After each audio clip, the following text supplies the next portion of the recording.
చెప్పండి సార్, ఏ సమస్యతోటి మీరు ఇక్కడ వచ్చారు, ఏంది మరి ఎంతవరకు వచ్చింది ఆ సమస్య, ఏంటి నెరవేరుతుందా లేదా? ఇక్కడ వచ్చిన వాళ్ళకి అందరికీ అర్జీలు అయితే అర్పించుకుంటున్నారు, భారీగా అర్పించుకుంటున్నారు, మరి సమాధానం ఏం చెప్తున్నారు అధికారులు? ఇక్కడ ఈ హైదరాబాద్ నగరానికి సంబంధించిన శిశువిహార్లో పనిచేసేటువంటి ఆయమ్మలు 130 మంది పనిచేస్తూ ఉన్నారు.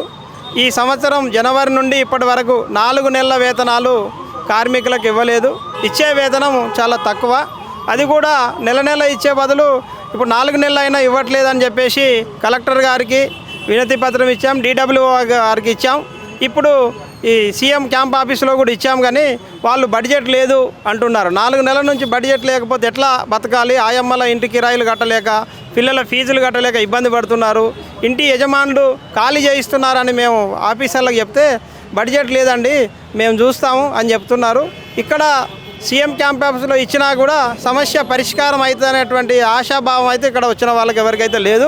కాబట్టి మళ్ళీ ఏం చేయాలి అనేటువంటి దాన్ని మేము ఆలోచిస్తూ ఉన్నాం. ఇక్కడ అధికారులు కూడా స్పందించి మీకు 14,500 ఇయ్యం, మేము 7,500 అయితేనే జీతం ఇస్తాము, అంత బడ్జెట్ మా దగ్గర లేదు అంటున్నారు. అంటే మాకు 14,500 ఈ ఆయమ్మలకు ఇచ్చేది దాదాపు 3 సంవత్సరాలుగా ఇస్తున్నారు. 3 సంవత్సరాల క్రితం 9,000 ఉండే, అది తర్వాత 14,500 ఇప్పుడు అయింది. ఇప్పుడు 14,500 బడ్జెట్ లేదు, 7,500 అయితే మేము ఇప్పుడు ఇవ్వగలుగుతాం, అంతకంటే ఎక్కువ ఇవ్వలేమని చెప్పేసి చెప్తున్నారు. ఇది చాలా ఆందోళనకరమైనటువంటి ప్రజాప్రభుత్వంలో మహిళలకు ఎలాంటి ఇబ్బందులు ఉండవు కాబట్టి ప్రజలకందరికీ అనుకూలంగా ఉండే ప్రభుత్వమే ప్రజాపాలన నడుస్తుందన్నారు. మరి ఇచ్చిన జీతాలు గత ప్రభుత్వం ఇస్తే ఈ ప్రభుత్వం ఎందుకు తగ్గించాలనుకుంటుంది? గత ప్రభుత్వము నెల మాకు సాలరీ ఇచ్చేది, ఈ ప్రభుత్వం వస్తే ఇంకా తొందరగా ఇస్తుంది అనుకున్నాం. ఈ ప్రభుత్వంలో అసలు ఇన్స్టాల్మెంట్ లెక్క కూడా ఇచ్చే పరిస్థితిలో లేదు. అంటే ప్రజాపాలన అని చెప్పేస్తున్నారు, పేరుకు మాత్రమే ప్రజాపాలన ఉంది తప్పితే ఇక్కడ ప్రజల సమస్యలు అయితే పరిష్కరించే పరిస్థితుల్లో లేరు. ప్రజా సమస్యలు పేరుకపోతూ ఉన్నాయి. కాకపోతే మేము మా దగ్గరకు వచ్చి అర్జీలు ఇస్తే సంతృప్తి పడతారనే ఉద్దేశంతో ఈ అర్జీలు తీసుకుంటున్నారు తప్పితే వీటికి పరిష్కారం అయ్యే పరిస్థితి అయితే ఇక్కడ కనబడట్లేదు. అంటే ఇప్పుడు దాదాపుగా 16 నెలలు అవుతుంది ఇక్కడ ప్రజావాణి నిర్వహించడానికి. అంటే చాలామందికి పరిష్కరిస్తున్నాము అని చెప్పేసి ఇక్కడ చెప్తున్నారు. ఇక్కడ వచ్చే సమస్యలన్నీ పరిష్కారం అవుతాయి, తప్పకుండా చేస్తున్నామని అధికారులుగా చెప్తున్నారు. దీన్ని మరి ఎట్లా చూస్తారు మీరు? అంటే పరిష్కారం అయితే కావట్లేదు. మనం ఇక్కడ అప్లికేషన్ పెట్టుకుంటే సంబంధిత అధికారికి పంపుతూ ఉన్నారు, వాళ్ళు వచ్చి మళ్ళీ ప్రభుత్వం ఫండ్ లేదండి వచ్చిన తర్వాత మీకు ఇస్తాం అని చెప్తా ఉన్నారు. అంతే తప్పితే పరిష్కారం అయితే కావట్లేదు. ఇప్పుడు మేము ఇంతకుముందు రేషన్ కార్డుల కోసం కూడా అప్లై చేశాం. రేషన్ కార్డుల కంటే సివిల్ సప్లై ఆఫీసర్ వచ్చి రేషన్ కార్డులు ఇచ్చేటప్పుడు మీకు ఇస్తామండి, మీరు అప్లికేషన్ పెట్టుకున్నారు ఓకే అని చెప్పేసి అంటున్నారు తప్పితే పరిష్కారం అయితే కావట్లేదు. మరి ఎట్లా అనిపిస్తుంది అన్న ఈ 16 నెలల పాలన కాంగ్రెస్ పార్టీది ప్రజాపాలన? ఈ ప్రజాపాలన కాంగ్రెస్ పార్టీ పాలన ఏంటంటే ఇప్పుడు పేనం నుంచి పొయ్యిలో పడ్డ విధంగానే ఉంది. మాకు అంతకుముందు నెలలో జీతము 1వ తారీఖు జీతాలు ఇవ్వాల్సి ఉంటే 20వ తారీఖు కానీ 25వ తారీఖు వరకు జీతాలు వచ్చేది. ఇప్పుడు 4 నెలలైనా జీతాలు రావట్లేదు, అసలు ఈ జీతమే రావట్లేదు. ఇప్పుడు ధరలు పెరిగిపోయినాయి, 3 సంవత్సరాలుగా అనేక ధరలు పెరిగిపోయినాయి, అసలు జీతాలు పెంచమని అడిగే అనేటువంటిది లేకుండా అయిపోయింది. అంటే ఉన్న జీతమే రావట్లేదు. దీనిపైన చాలా ఆందోళన చెందుతున్నాం. ఓకే రైట్, చెప్పమ్మా ఎన్ని సంవత్సరాల నుంచి చేస్తున్నావు? నేను 25 ఇయర్స్ నుంచి చేస్తున్నా. ఎక్కడమ్మా అది? శిశువారు అమీర్పేటలో. ఓకే, మరేందమ్మా ఏంటంటే ఇట్లనే 25 ఇయర్స్ నుంచి రాంది, ఇప్పుడు ఎందుకు వచ్చినావమ్మా ఈ ప్రజాభవన్కి? అంటే అప్పుడు మాకు పర్వాలేదు, మాకు బాగానే ఉండే, మేము మేడం చెప్పినట్టు మేము వినేవాళ్ళం, మేము చెప్పినట్టు మేడం వినేవాళ్ళు. ఏదైనా కష్టాలు ఉన్నా కూడా వాళ్ళు అమ్మ మేము తీరుస్తాం కదా, మీకు ఎందుకు అక్కడిక్కడ పోవడం అని అనేవాళ్ళు. అందుకు మేము ఈడి దాకా రాలేము. కాబట్టి ఈ ప్రభుత్వం వచ్చింది కాబట్టి ఈడి దాకా రావడం అయింది. ఎందుకు ఈ ప్రభుత్వం మాకు ఈ 16 నెలలు అయింది వచ్చి, 16 నెలల నుంచి మాకు జీతాలు ఇలాగే నడుస్తుంది. ఆయన ఏనాడు ఎక్కడో ఈనాడు దాకా అదే నడుస్తుంది మాకు. మీరు పెంచుమని కూడా అంటలేరు, ఉన్న జీతం ఉన్న జీతమే ఇవ్వమంటున్నాం, పెంచమని కూడా అంటలేము. ఉన్న జీతం ఇస్తలేడు అతను, పెంచమంటే ఇంకేం చేస్తాడు అని భయంతో మేము అడగడం. చెప్పండి తల్లి, మేము యూసుఫ్ కూడా శిశువిహార్లో చేస్తాం. ఈ అంటే ఈ ప్రభుత్వం కొత్త ప్రభుత్వం వచ్చినప్పటి నుంచి ఈ రోజు వరకు కూడా ఎప్పుడు టైం టు టైం జీతం రాలేదు. 6 నెలలకు ఒకసారి, 4 నెలలకు ఒకసారి, 3 నెలలకు ఒకసారి. ఆల్రెడీ మేము ఇక్కడికి వచ్చి చాలాసార్లు కంప్లైంట్ ఇచ్చాము, చాలాసార్లు ప్రజాపాలనలో కలిసాము. మళ్ళీ ప్రతి మంగళవారం వచ్చాము, శుక్రవారం వచ్చాము, దేనికి కంప్లైంట్ కూడా ఇచ్చాము, అయినా కానీ ఏది అవ్వట్లేదు.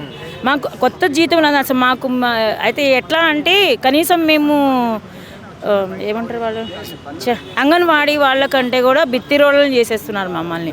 అంటే మేము సేవ చేసేది సేమ్ అదే సేవ, పిల్లల విషయంలోనే మేము చేసేది. మేము ఇంత వదిలిపెట్టుకుని మాకు ఒంట్లో బాగున్నా బాగోకపోయినా 24 గంటలు అక్కడే డ్యూటీ చేస్తూ మనుషులు వచ్చినా రాకపోయినా ప్రతిదీ మేము అక్కడే ఉంటాం. మమ్మల్ని ఎట్లా అంటే ఒకప్పుడు ప్రేమతో చేయించుకునేవాళ్ళు, ఇప్పుడు బెదిరించి చేయించుకుంటున్నారు. ఒక విధంగా పాలన అలా ఉంది. అంటే నేను మా ఒక్క ఇన్స్టిట్యూట్ అని చెప్పను కానీ అర్థం కాలేదు. 6 గ్యారంటీలు ఆవిరి అయిపోయినాయి. 6 గ్యారంటీలు అనేది ఒక బస్ పాస్ అనేది ఇచ్చిండు కానీ గుద్దుకునేది తన్నుకునేది తప్ప దాంట్లో కొంచెం మస్తు ఇబ్బంది అవుతుంది. చెప్పకూడదు, అయ్యే వాళ్ళది అయి ఉండొచ్చు కానీ మా ఒక్క విషయంలో మాత్రం అవ్వలేదు. అయితే ఇప్పుడు దివ్య మేడం అయితే ఎప్పుడైతుందో అప్పుడు ఆ మేడం ఉన్నప్పుడు అయితే కంపల్సరీ మాకు 2 తారీఖు 3 తారీఖు పడేది. మేడం వెళ్ళిన తర్వాత కొంచెం ఇక డిస్టెన్స్ పెరుగుతూ వస్తుంది. ఏ నెల కూడా కొంచెము 20 తారీఖు వేసేవాళ్ళు. ఇప్పుడు గత 4 నెలల నుంచి మాత్రము మాకు జనవరి నుండి ఏప్రిల్ వరకు మాకు శాలరీ రావాలి, 4 నెలలది రావాలి. అయితే మేడం ప్రయత్నం చేస్తున్నాము ఇస్తాము అనేది చెప్తున్నారు. DW సార్ కూడా అలానే చెప్తున్నాడు. మేము కలెక్టర్ను కూడా కలిసినాము, ఆ సార్ కూడా 2 రోజులలో వేపిస్తామన్నారు.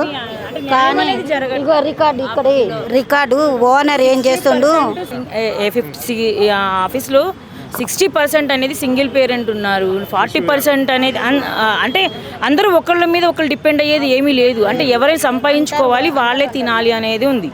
అంటే ఇప్పుడు మన దీనికి సంబంధించిన శాఖ మంత్రి ఉంది కదా సీతక్కకు కూడా మేము ఆల్రెడీ మేము కలిసాము, లెటర్ ఇచ్చాము. ఒకసారి కాదు 3 సార్లు ఇచ్చాము లెటర్, 3 సార్లు ఇచ్చాము. దానిలో ఏమి అంటే ప్రతి ఒక్కరికి లెటర్ ఇస్తున్నామని ఆయన కానీ అవ్వట్లేదు. మేము అనేది మా బాధ ఏంటనేది, మేము జీతాలు పెంచండి, మాకు ఇట్లా నడుస్తుంది, మాకు ఇట్లా ఉన్నాయని మేము కష్టాలు చెప్పుకోవట్లా. మేము ఏదైతే డ్యూటీ చేస్తున్నామో ఆ జీతమే మాకు ఇవ్వమంటున్నాము. ఇప్పుడు ఒక పర్సన్ రాలేదు, ఆ పర్సన్కి బదులు మేము చేస్తాము, ఆ పర్సన్కి ఇవ్వాల్సిన జీతమే మాకు ఇస్తారు కానీ మాకేం ఎక్స్ట్రా జీతం ఇవ్వరు. అంటే యాక్చువల్లీ ఇప్పుడు లేబర్ ఆఫీస్లో ఏముందంటే ఇప్పుడు డబల్ డ్యూటీ చేస్తే డబల్ వేతనం ఇవ్వాలి, మాకు అది కూడా లేదు. సింగిల్ వేతనం కూడా టైంకి ఇవ్వకపోతే ఎంతమంది ఎన్ని కష్టాలు పడుతున్నారు, ఎంతమంది ఎట్లా వెళ్ళిపోతున్నారు అనేది మాకు ఒక విధంగా చెప్పాలంటే అసలు మేము మాట్లాడుతున్నాం కానీ కళ్ళల్లో నీళ్ళు వస్తున్నాయి. 18 మహిళలకు ఇబ్బందులు ఉన్నాయి. ఇందిరమ్మ రాజ్యం యాక్చువల్లీ ఆయన వరకు వెళ్తుందో లేదో మాకు తెలియదు కదన్నా, ఆయన దగ్గర వరకు వెళ్తుందో లేదో మాకు తెలిస్తే మేము ఏమన్నా ప్రజావాణికి వచ్చాము. ముఖ్యమైన తెలియదు అని అంటే ఈ మధ్యలోనే ఆగిపోవచ్చు పనులు. అంటే పూర్తిగా వెళ్ళాలని ఎంతో వేల మంది వస్తారు, మాది పూర్తిగా ఆయన దగ్గరికి వెళ్తుంది అనేది కూడా మేము అనుకోలేము. వెళ్ళినట్టయితే మాకేమో న్యాయం జరిగేదేమో, వెళ్ళలేదేమో. నేను ఆ సైడ్ నుంచి కూడా ఆలోచించి వేస్ట్ అని నేను ఎట్లా అంటామన్నా అంటే నేను అనేది ఏంటంటే ఇప్పుడు మనకు జీతాలు ఇప్పుడు రోజుకి 1000 మంది వస్తారు, 1000 మందిలో ఇప్పుడు పర్టికులర్గా మమ్మల్ని గుర్తుపెట్టుకొని ఇచ్చేవాళ్ళు ఉండాలి కదా. నేను అనేది అది చెప్పండి అమ్మా, ఎక్కడి నుంచి? మేము శిశువిహార్ నుంచి వచ్చాము, అమీర్పేట.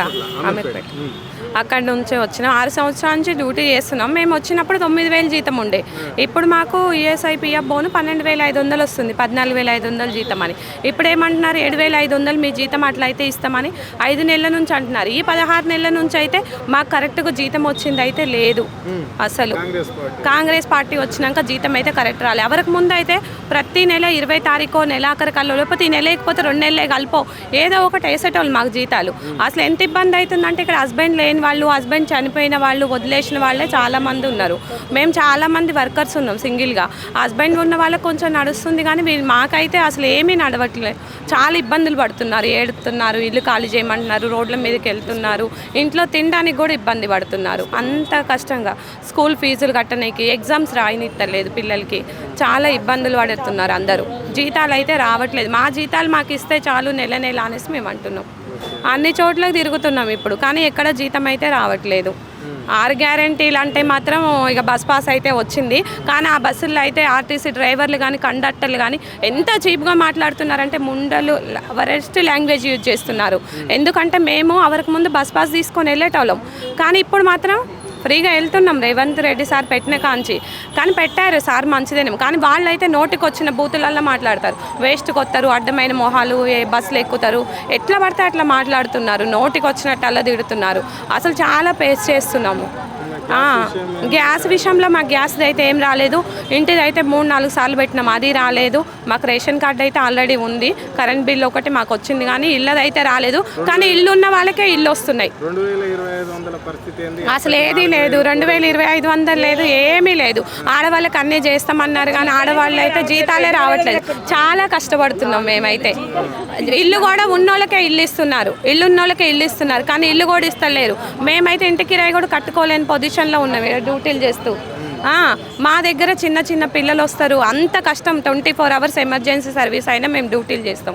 ఇప్పుడు ఒక మనిషి రాలేదంటే 3 రోజులైనా అక్కడే ఉండాలి. పిల్లల్ని, భర్తని, అందరినీ వదిలేయాలి. మా పిల్లల్ని వదిలేస్తాం మేము, కానీ ఇక్కడ మాత్రం మాకు జీతాలు రాకుండా మేము ఇంత చేస్తుంటే మమ్మల్ని అయితే గుర్తించట్లేదు. ప్రజాపాలన అయితే బాగుంది అని చెప్పను, అట్లా బాగలేదని అయితే చెప్పాల్సి వస్తుంది. మాకు ఏదైనా సాయం చేయాలి, ఎందుకంటే మేము అనాథ పిల్లల దగ్గర చేస్తున్నాం. అందరు వస్తారు, అక్కడికి రాని వాళ్ళు అందరూ ఎవరు లేరు, అందరు వస్తారు, కానీ మా గురించి అయితే ఎవరు పట్టించుకోరు. అందరు వస్తారు, పిల్లలు వస్తారు, అందరు వస్తారు, కానీ మాకు ఇల్లు లేదు, వాకిల్ లేదు, ఏం లేదు, కరెక్ట్ జీతాలు లేవు, 6 గ్యారెంటీలు లేవు, అసలు ఏదీ లేదు మాకైతే.